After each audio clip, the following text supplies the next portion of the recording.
Trump memasang jebakan brutal terhadap rezim teroris yang mengendalikan kediktatoran Iran setelah serangan yang melibatkan dua fasilitas nuklir di Timur Tengah. Serangan dari Garda Revolusi ini memberikan kepada Gedung Putih persis apa yang coba disembunyikan oleh media anti-Trump. Ancaman nyata bagi seluruh kawasan justru datang dari poros Iran yang siap mengirim drone, menebar ketakutan, dan melakukan pemerasan di dekat wilayah yang tidak pernah dianggap sebagai target biasa oleh negara manapun yang serius. Pada hari Senin 18 Mei 2026, setelah serangan terhadap pembangkit listrik Barakah di Uni Emirat Arab dan tekanan terhadap kawasan nuklir Dimona di Israel, Trump mendapatkan argumen terkuat dalam krisis ini. Tidak ada korban jiwa, tidak ada kebocoran radioaktif, tetapi ada pesan yang sangat jelas. Ketika sekutu Iran berani bermain-main dengan infrastruktur nuklir, seluruh wacana moderasi terhadap Teheran runtuh seketika.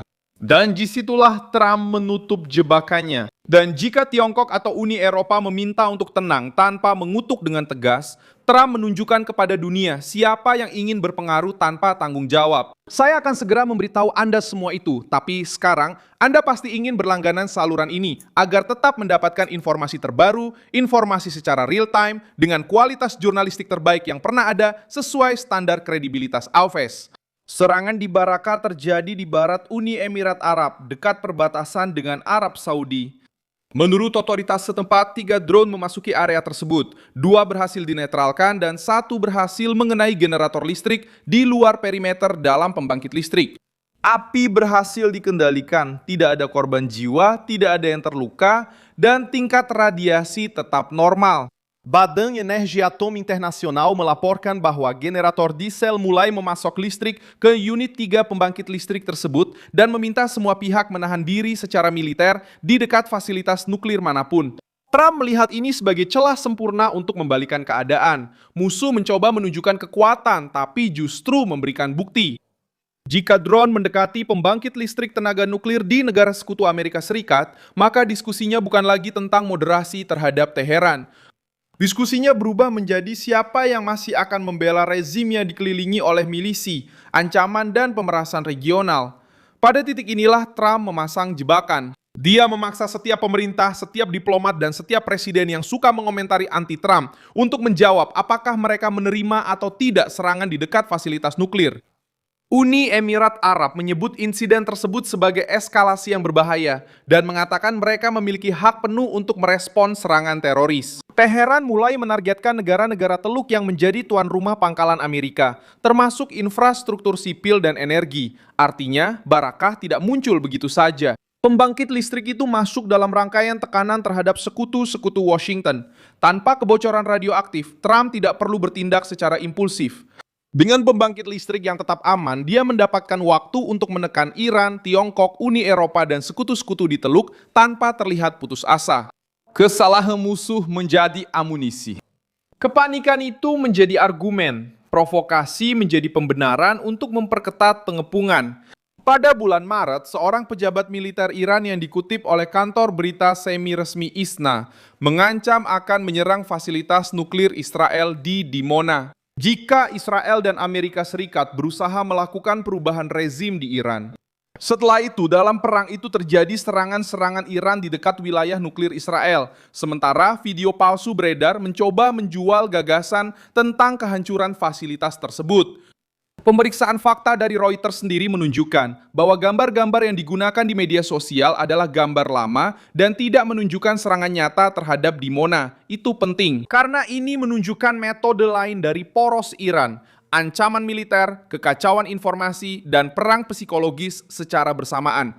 Trump menggunakan kombinasi ini terhadap lawan-lawannya sendiri. Masalahnya adalah rezim yang mengubah energi, jalur laut, pangkalan militer, dan area nuklir menjadi alat tekanan. Media anti-Trump ingin menampilkan presiden sebagai penyebab krisis. Sekarang saya perlu menjelaskan mengapa eskalasi justru muncul dari pihak yang menggunakan drone, rudal, dan milisi untuk membuat sekutu Amerika ketakutan.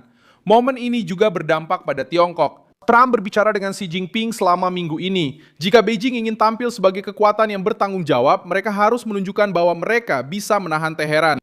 Jika tidak bisa, Trump memperlihatkan ketergantungan Tiongkok pada stabilitas di Teluk dan ketidakmampuan mereka melindungi sekutunya sendiri tanpa menanggung biaya politik. Gedung Putih sekarang mengusung pesan yang keras. Waktunya terus berjalan untuk Trump. Dia menyatakan bahwa Teheran harus bertindak cepat dan waktu sangat penting. Menurut Reuters, dia akan bertemu dengan para penasihat keamanan nasional untuk membahas opsi militer terhadap Iran. Pertemuan ini tidak perlu dijual sebagai kepanikan. Ini adalah perhitungan. Trump tahu bahwa respons yang terlalu besar bisa memicu eskalasi yang lebih besar. Tetapi, respons yang lemah bisa mendorong provokasi baru terhadap sekutu Amerika Serikat. Iran mencoba merespons. Juru bicara Angkatan Bersenjata Iran mengatakan bahwa jika Trump menepati ancamannya, Amerika Serikat akan menghadapi skenario agresif baru dan kejutan-kejutan. Pernyataan itu justru lebih membantu Trump daripada merugikannya. Pernyataan itu menunjukkan kepada publik Amerika dan sekutunya bahwa Teheran tidak sedang mencari ketenangan, melainkan mencoba mengintimidasi. Dan ketika pihak lain mengancam akan melakukan kejutan setelah ada drone di dekat fasilitas nuklir, Trump mendapatkan ruang untuk bersikap lebih keras tanpa harus mencari-cari alasan. Baraka juga menjadi perhatian karena itu bukan fasilitas sembarangan. Pembangkit listrik tenaga nuklir Uni Emirat Arab adalah bagian utama dari strategi energi negara itu dan terletak di wilayah yang sensitif bagi keamanan Teluk. Ketika generator eksternal terkena, meskipun tanpa kebocoran, pemerintah di kawasan memahami pesannya. Hari ini yang jadi sasaran adalah area luar sebuah pembangkit listrik. Besok bisa saja pelabuhan, kilang, pangkalan udara, atau terminal energi. Trump mengubah pemahaman ini menjadi tekanan langsung terhadap sekutu-sekutu yang masih mencoba tetap nyaman bermain aman. Perbandingan terkuat datang dari Ukraina. Sejak 2022, pembangkit listrik tenaga nuklir Zaporizhia menunjukkan bagaimana perang di dekat fasilitas nuklir mengubah perilaku pemerintah, lembaga internasional, dan opini publik. Meski tidak sampai terjadi bencana radioaktif, setiap ancaman di sekitar pembangkit listrik tersebut mulai menimbulkan peringatan global. Baraka menempatkan Timur Tengah dalam ketegangan yang sama. Bedanya, sekarang ada pangkalan Amerika, Israel, Iran, Teluk, dan minyak di papan permainan yang sama. Dan itulah sebabnya Trump tidak perlu mengejar narasi. Dia membiarkan fakta yang berbicara. Badan Energi Atom Internasional meminta semua pihak menahan diri. Uni Emirat Arab menyebutnya sebagai eskalasi yang berbahaya. Arab Saudi mencegat drone yang datang dari wilayah udara Irak. Setiap unsur menambah bobot jebakan ini. Sekarang langkah selanjutnya ada di tangan Teheran. Jika Iran meningkatkan taruhannya, Trump akan memiliki dasar untuk memberikan respon yang lebih keras. Jika Uni Eropa meminta ketenangan tanpa mengutuk dengan tegas, Trump akan memperlihatkan kelemahan Eropa. Jika Tiongkok mencoba menghindari masalah ini, Trump akan menunjukkan bahwa Beijing ingin berpengaruh tanpa tanggung jawab. Trump bisa mengepung musuh tanpa terlihat sebagai agresor. Pertemuan keamanan di Washington dapat menyiapkan opsi militer baru atau sanksi baru. Dan sekutu-sekutu Teluk bisa menuntut jaminan yang lebih kuat dari Amerika Serikat karena perlindungan Amerika kembali dipandang sebagai perisai yang tak tergantikan. Perangkapnya sudah dipasang karena musuh menyentuh titik yang paling menakutkan bagi pemerintah manapun.